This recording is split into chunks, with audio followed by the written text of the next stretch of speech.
ഏതാണ് എന്നുള്ളത്, ഹറാം ഏതാണ് എന്നുള്ളത് എല്ലാം വ്യക്തമാണ്. ഒരു കാര്യം വ്യക്തമായിക്കൊണ്ട് അല്ലാഹു സുബ്ഹാനഹു വ തആല നന്മ ഏതാണ് എന്ന് നമുക്ക് പഠിപ്പിച്ചു തന്നിട്ടുണ്ട്. നമസ്കാരം, സദഖ തുടങ്ങിയ എല്ലാ കാര്യങ്ങളും നമുക്ക് എന്തെല്ലാം അനുവദിക്കപ്പെട്ടിട്ടുണ്ട് അത് പഠിപ്പിച്ചു തന്നിട്ടുണ്ട്. ഹറാമും അതുപോലെ വ്യക്തമാണ്. മോഷണം, വ്യഭിചാരം, പലിശ എല്ലാം വ്യക്തമാണ്. എന്നാൽ അതിനിടയിലായിക്കൊണ്ട് ചില കാര്യങ്ങളുണ്ട്. പലപ്പോഴും പല ആളുകൾ ചോദിക്കുന്ന സംശയങ്ങൾ അതാണ്. അതിനിടയിലായിക്കൊണ്ട് വരുന്ന കാര്യങ്ങൾ എല്ലാവർക്കും അറിയണമെന്നില്ല. പ്രവാചകൻ അങ്ങനെയാണ് ഇവിടെ സൂചിപ്പിച്ചത്. അത് ജനങ്ങളിൽ അധികം ആർക്കും അറിയാത്ത കാര്യങ്ങൾ എന്നാണ്.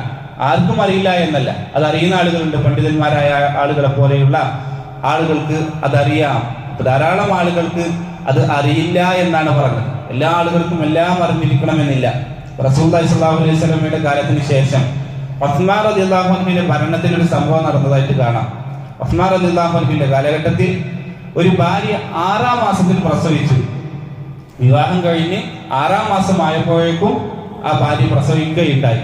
സ്വാഭാവികമായിട്ടും മറ്റു പല ചിന്തകൾ വന്നു. ഇവിടെ വ്യഭിചരിച്ചിട്ടുണ്ടോ എന്നെല്ലാം ചിന്തകൾ വന്നു. അങ്ങനെ ഭരണാധികാരിയുടെ അടുക്കൽ വന്നു. ഭരണാധികാരി വിധി കൽപ്പിച്ചത് ഇവൾ വ്യഭിചരിച്ചിട്ടുണ്ട് എന്ന നിലക്ക് വിധി കൽപ്പിക്കുകയും അവന് ശിക്ഷ ഏർപ്പാടാക്കാനും തീരുമാനമാക്കി. ആ സമയത്താണ് അലി ഇബ്നു അബീ ത്വാലിബ് റളിയല്ലാഹു അൻഹു വരികയുണ്ടായി. അങ്ങനെ അദ്ദേഹം ഈ വിഷയം പഠിക്കുകയും അദ്ദേഹത്തോട് കാര്യങ്ങൾ പറയുകയും ചെയ്തു.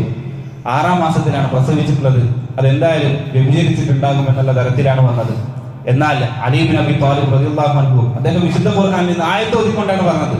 അല്ലാഹു സുബ്ഹാനഹു വ തആല മുലകുടി പ്രായത്തിനും പ്രസവിക്കുവാനുമായി കൊണ്ടെല്ലാം നിശ്ചയിച്ചിട്ടുള്ള മാസം അത് 30 മാസമാണ് എന്നാൽ അതിൽ തന്നെ മുലകുടി പ്രായം അത് 2 കൊല്ലമാണ്. 12 മാസം അഥവാ 24 മാസം. ബാക്കി 6 മാസമുണ്ട്. 6 മാസത്തിൽ പ്രസവിക്കാം എന്നുള്ളത് വിശുദ്ധ ഖുർആനിൽ തന്നെയുണ്ട്. അതുകൊണ്ട് ഒരിക്കലും അവര് വ്യഭിചാരിണിയല്ല, അവർ യഥാർത്ഥത്തിൽ നല്ലവരാണ്. ആ ഒരു വിധി ഇല്ലാതാക്കണമെന്ന് ഉസ്മാൻ റളിയല്ലാഹു അൻഹു തിരുത്തി കൊടുത്തു. ആരാ ഉസ്മാൻ റളിയല്ലാഹു അൻഹു? അറിവുള്ള വ്യക്തിയാണ്.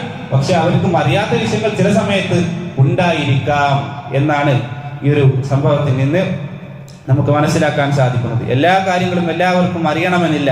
അതറിയാത്ത സമയത്ത് അറിവുള്ള ആളുകളോട് ചോദിക്കണമെന്ന് ഈ ഒരു ഹദീസിൽ നിന്ന് നമുക്ക് മനസ്സിലാക്കാൻ സാധിക്കും.